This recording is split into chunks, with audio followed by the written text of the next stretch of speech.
क्या खूब कहा है किसी ने कि ज़िंदगी एक सफ़र की तरह है और उस सफ़र में हमारे पास पूरी चॉइस होती है कि हम कौन सा रास्ता इख्तियार करें। चाहे वो हमारे करियर की बात हो या चाहे हमारे रिलेशनशिप्स की, चॉइस हमारे पास होती है। किंग सोलोमन कहता है कि हर इंसान का अंजाम एक ही है और वो है मौत।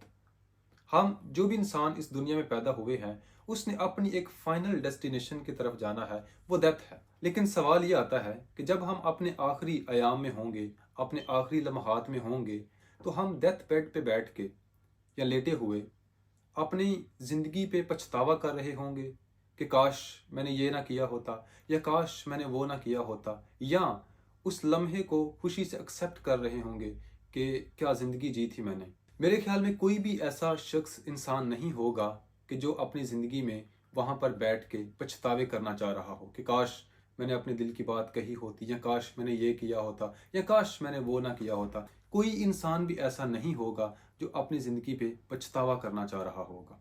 ऐसे ही एक ऑस्ट्रेलियन लेडी जिसका नाम ब्रोनी वेयर था, वो एक हॉस्पिटल में काम करती थी और उसकी ड्यूटी जो थी वो पैलिएटिव केयर यूनिट में थी। एक आईसीयू होता है, इंटेंसिव केयर यूनिट। वहाँ पे उन पेशेंट्स को रखा जाता है जिनकी हालत काफ़ी क्रिटिकल होती है। लेकिन एक पैलिएटिव केयर यूनिट होता है, पीसीयू। वहाँ पे उन पेशेंट्स को रखा जाता है जिनकी ज़िंदगी के दिन कुछ कम ही रह चुके होते हैं, या वो आखिरी अपने लम्हात में होते हैं, या कुछ ही टाइम बचा होता है, तो उनको उस यूनिट में डाल दिया जाता है। और उस लेडी की ड्यूटी जो थी उनके साथ थी और वो उनकी केयर करती थी, देखभाल करती थी। तो ऐसे ही एक दिन उसके माइंड में आया कि क्यों ना इन लोगों से इनकी ज़िंदगी के तजर्बात पूछूं मैं कि इनके क्या कैसे कैसे एक्सपीरियंसेस रहे हैं। तो उसने क्या किया, एक डायरी ली और एक पेन लिया और उनसे बातचीत करती थी, उनकी केयर करती थी और उनके तजर्बात उसने उनसे पूछना शुरू कर दिए। जो कुछ भी वो बताते थे, अपने एक्सपीरियंसेस शेयर करते थे, वो उस डायरी पे नोट करती।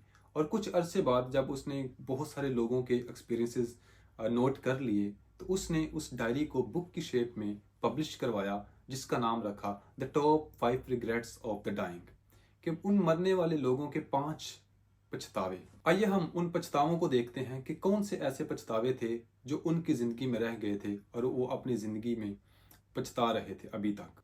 पहला रिग्रेट जो उन सब की ज़िंदगी में कॉमन था, वो था I wish I had the courage to live a life true to myself, not the life others expected of me. ये रिग्रेट उन सब की ज़िंदगी में कॉमन था कि काश हमने अपनी ज़िंदगी जो है वो अपने हिसाब से जी होती, ना कि दूसरों के हिसाब से। कई बार हम अपनी ज़िंदगी में दूसरों को खुश करने में लगे रहते हैं कि काश वो भी खुश हो जाए मुझसे, फलां खुश हो जाए, लेकिन हम अपने आप को भूल जाते हैं। अपनी खुशी को, अपने जज्बात को सप्रेस करते रहते हैं, दबाते रहते हैं। लेकिन एंड ऑफ द डे हम लोगों को फिर इस बात का पछतावा रह जाता है, क्योंकि लोगों को तो हम कभी खुश कर नहीं सकते। कोई इंसान, अगर आप कहें कि हर इंसान मुझसे खुश हो जाए, तो कभी ऐसा नहीं होगा। और कोशिश करें कि आपके जो एक्सटर्नल प्रेशर्स हैं उनको अपने आप पर कभी हैवी ना होने दें, बल्कि आप अपने आप को मेंटेन रखें, बैलेंस रखें अपनी लाइफ में। क्योंकि टाइम जो है वो बहुत शॉर्ट है, छोटी सी ज़िंदगी है इंसान के पास, और कब कोई पता नहीं कब चली जाए। तो इसलिए अपने टाइम को वाइजली यूज़ करें और अपने उस फ्यूचर के, मुस्तकबिल के पछतावे को अवॉइड करें। सो दूसरा जो रिग्रेट था उनकी ज़िंदगी में, वो था I wish I had not worked so hard. काश मैंने अपनी ज़िंदगी में इतनी ज़्यादा मेहनत ना की होती। कभी कभी हम अपनी ज़िंदगी में इतना आगे निकल जाते हैं कि हम अपनी फैमिली को, अपने अजीज़ों को, अपने बच्चों को, अपने पेरेंट्स को भूल जाते हैं। हम इतने बिजी हो जाते हैं अपने बिजनेस में, अपने वर्क में, कि हम उनको टाइम ही नहीं दे पाते। तो ये एक पछतावा उनकी ज़िंदगी में था जो सब ने शेयर किया, कॉमन था सबके लाइफ में, कि हमने बहुत मेहनत की है, हम अपने बच्चों को टाइम नहीं दे पाए, हम अपनी बीवी को टाइम नहीं दे पाए, हम अपने पेरेंट्स को टाइम नहीं दे पाए। हालांकि वो चाहते थे कि हमारा बेटा हमारे पास आए, हमारे साथ कुछ टाइम स्पेंड करे। उसके बच्चे चाहते थे कि हमारे पेरेंट्स, हमारा फादर जो है हमारे पास आए, कुछ टाइम स्पेंड करे। तो उनकी ज़िंदगी में पछतावा था कि हमने अपने अजीज़ों के साथ, अपने पेरेंट्स के साथ, अपने बच्चों के साथ टाइम नहीं स्पेंड कर पाए। हम इतने बिजी हो गए थे, हम अपनी ज़िंदगी में इतना आगे निकल चुके थे कि हम उनको टाइम ही नहीं दे पाए।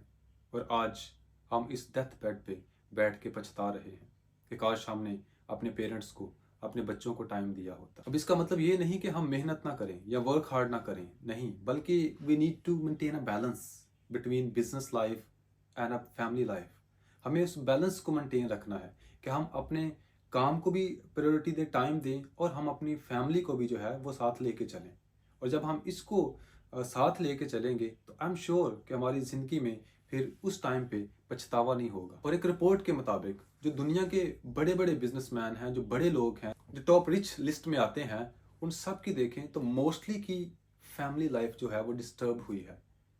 अब बहुत सारे लोगों को देखें, उनकी डिवोर्स हुई भी है, चाहे वो बिल गेट्स है, चाहे कोई और है। अब जितने भी टॉप रिचेस्ट लोगों को देखेंगे, उनमें से 70% लोगों की डिवोर्स है, क्योंकि वो अपने काम में, अपने बिजनेस में इतने बिजी हैं कि वो अपनी फैमिली को टाइम नहीं दे पाते। और जब हम अपनी फैमिली को टाइम नहीं दे पाते हैं तो हमारे रिलेशंस जो हैं वो ख़राब होना शुरू हो जाते हैं। हमेशा कोशिश करें कि आप अपनी बिजनेस लाइफ में और अपनी फैमिली लाइफ में आप बैलेंस को मेंटेन रखें। तीसरा रिग्रेट जो उनकी ज़िंदगी में था वो ये था, I wish I had the courage to express my feelings.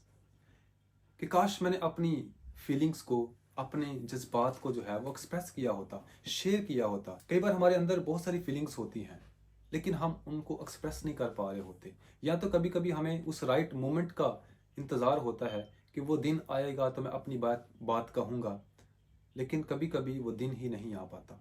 आजकल तो सोशल मीडिया का दौर है, अगर आप उससे मिल नहीं पा रहे हैं या मिल के बात कहने में करेज नहीं हो रही है, हिम्मत नहीं हो रही है, तो आप सिंपली एक टेक्स्ट मैसेज टाइप करें और सेंड बटन दबा दें। वो आपकी फीलिंग्स जो आप कहना चाह रहे हैं वहाँ तक पहुँच जाएंगी। कई बार हम अपने पेरेंट्स को बताना चाह रहे होते हैं या पेरेंट्स बच्चों को बताना चाह रहे होते हैं कि हाउ आई लव यू, हम कितनी आपसे मोहब्बत करते हैं, लेकिन कह नहीं पाते हैं किसी सर्कमस्टांसिस की वजह से। तो आप अपनी फीलिंग्स को ज़रूर जो है वो एक्सप्रेस करें। और जितना हम अब इनको दबाते हैं, जितना हम इनको सप्रेस करते हैं, उतना ही नाराज़गी, तलखी का जो है वो सबब बनते हैं हमारे इमोशंस। तो कभी भी अपनी फीलिंग्स को सप्रेस ना करें।